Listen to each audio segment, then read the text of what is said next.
know me, my name's Sarah Barclay. I'm working in the Wellington office at AJ Park, and today I'm going to talk about protecting graphic user interfaces with registered design. So I'm going to focus mostly on the law in New Zealand and Australia, and also a little bit about China and Japan. So this is based on what I've learned over the last few years.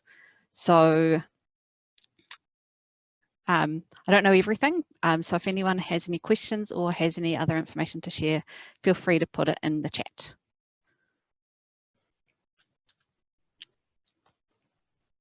So to start off with, I thought I'll just run through what a design registration is. So design registrations protect the visual features of an article or a product compared to patents that protect how something works. So the rationale for the registered design system is that it's supposed to incentivize the creation of new designs, and really it's so that we can live in a more beautiful world. So the chairs we sit on, design registrations encourages people to design better looking chairs and better looking computer monitors and cars and cell phones and the things that we use all the time. So one thing that's similar to patents is that to be registerable, a design needs to be new.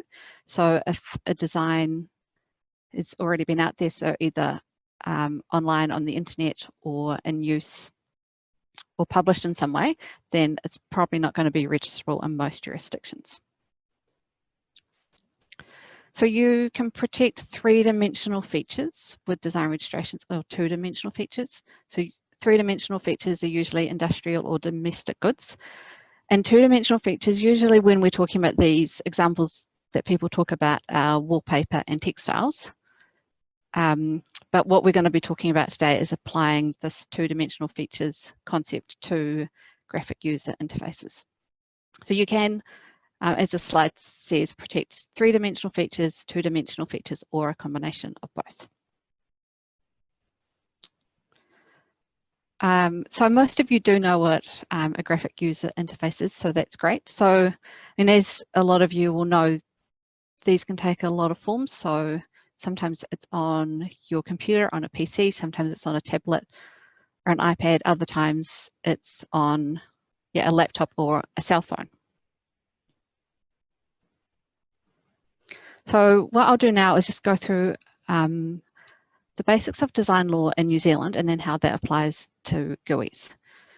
So a design needs to be applied to an article, is what we call it in New Zealand. And when you file a design application, you need to have one or more drawings, and you also need to include a statement of novelty setting out which visual features are being protected. So far that's quite straightforward. So here, what I've got over on the right is an example of a design registration at IPONS. So you can see that there are some features in solid lines. So the sort of two little hands, and then there's a whole lot of other features in broken lines. So I'll just talk through what all that's about. So as I was saying before, a design needs to be applied to an article.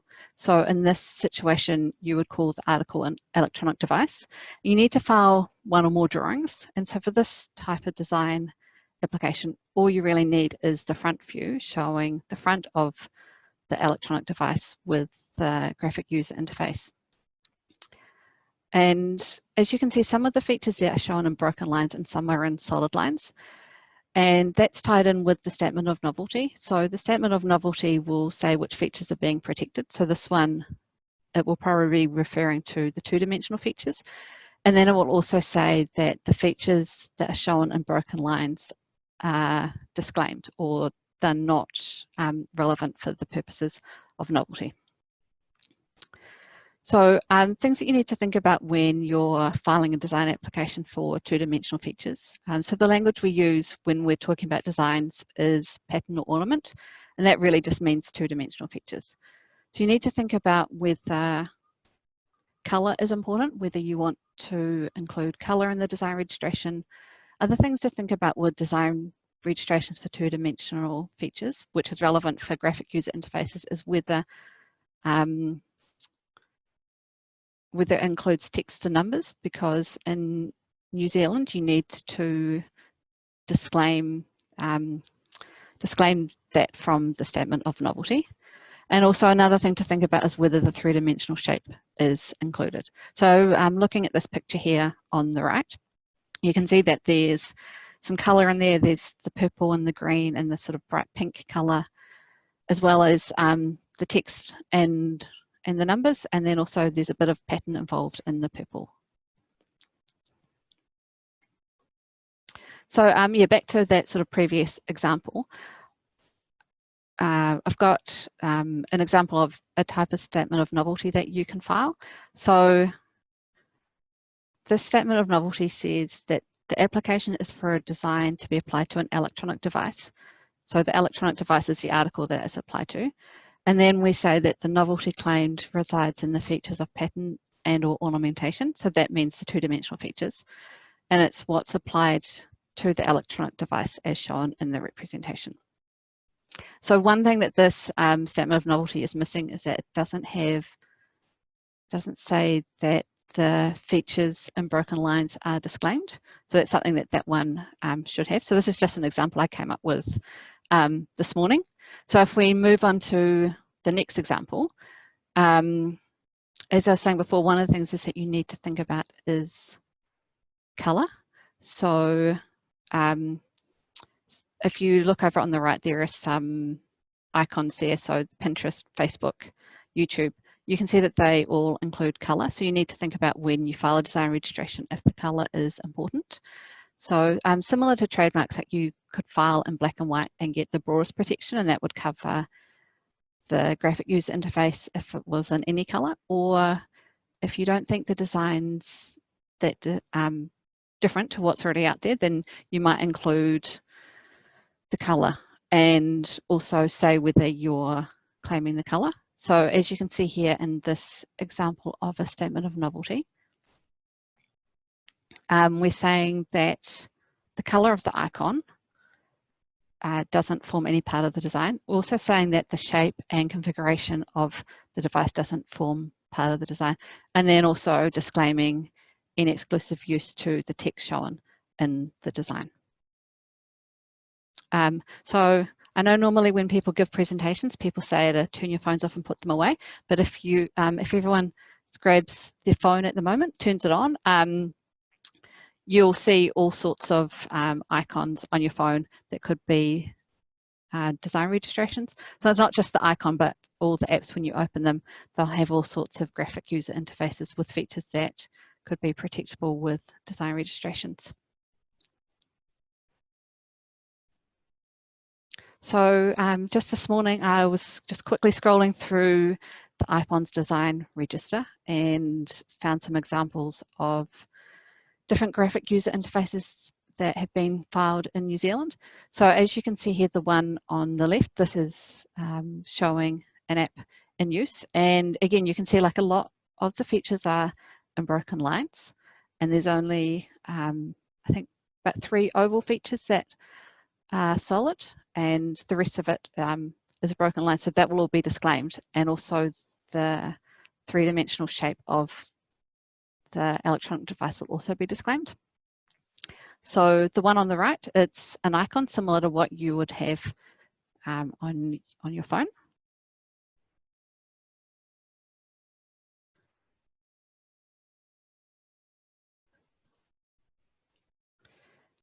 Here are some more examples of things that I found when I was looking online. So the one on the right, you can see that that's, they've included color in the design representation. So for this one, in the statement of novelty, it will either say that the color is also included and the color is a feature that they're trying to protect, or it might actually say that the design registration could be any color.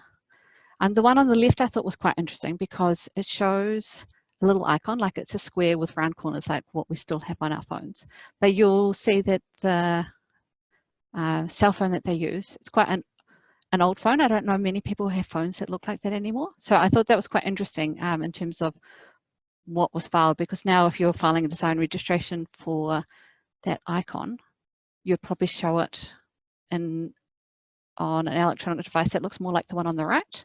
And that's what most people's phones looks like. So this design registration on the left was filed, I think, in about 2004 maybe. So yeah, just be interesting to know, like in another sort of 15 or 16 years, what our phones are going to be looking like, and whether the design drawings we file are going to be not as relevant, just like this one here is on the left.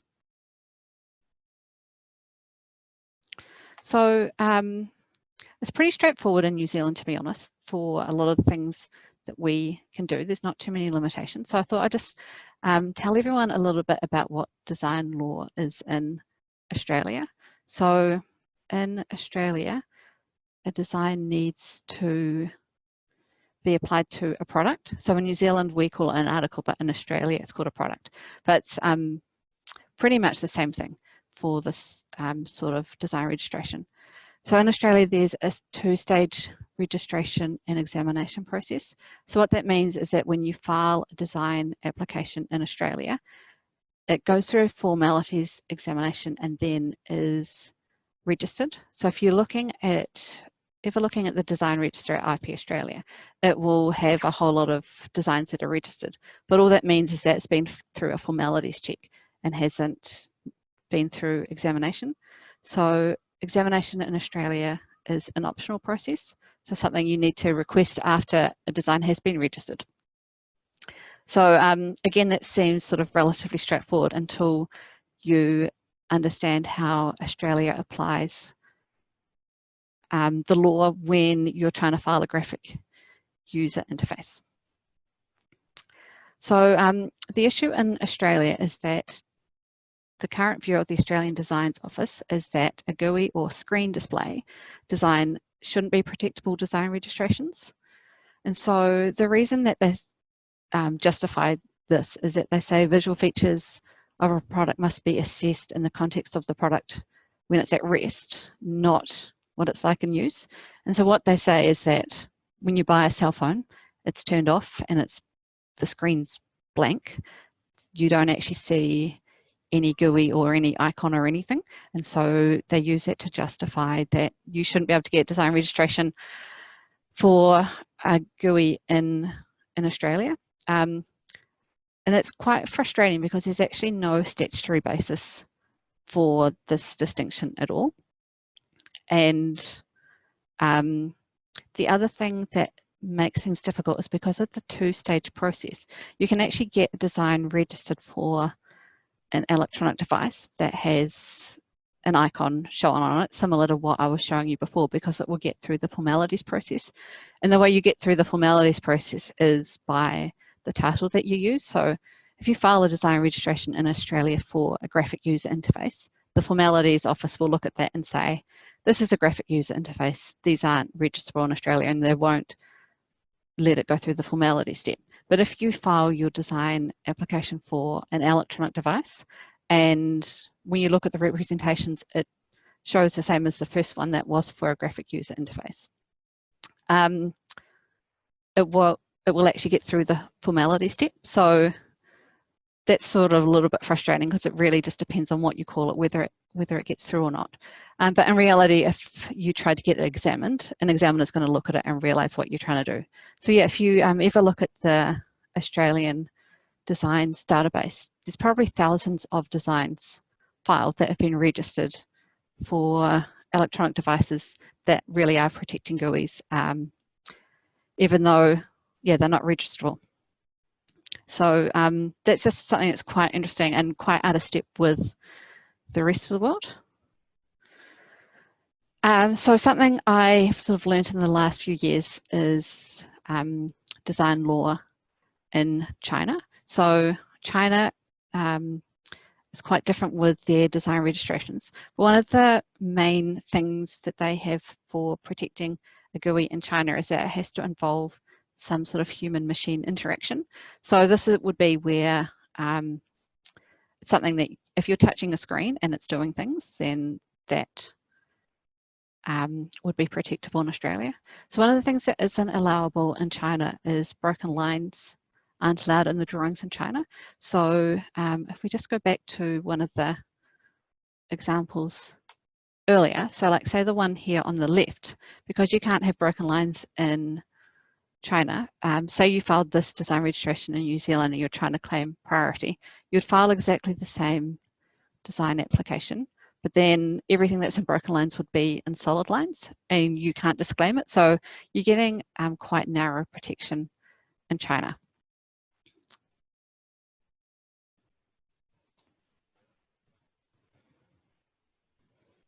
And another interesting thing that I've learnt sort of last year was that the title of the design has to indicate the hardware product and the use of the GUI. So an example that I was told would be a graphical user interface for a weather forecast for a mobile phone. And then I haven't ever filed in Japan for a graphic user interface, but just doing a bit of research recently in Japan, one thing that's quite interesting is that you can get design registration if the graphic image is displayed on the article itself, or if the image is on another article. So that would be like where an image is projected onto something else. So that's sort of quite different to design registrations, where usually the two-dimensional feature is on the product itself. So yeah, that's just something that's quite interesting to think about. So I guess just like a really quick summary is that protecting GUIs is different in every jurisdiction. So in New Zealand, it needs to apply to an article and you can disclaim features. In Australia, I guess the main issue is that you can get something registered, but it wouldn't get through the second examination stage. In China, you can actually file something, but it's going to be quite narrow because you can't have any broken lines. And then the interesting thing about Japan is that you can protect a GUI that's displayed on another article, which is quite a different thing for design registrations. So that's sort of like a really quick summary of what I've learned about protecting GUIs in New Zealand, Australia and China. So if anyone has any questions, maybe put them in the chat and then I can go through them.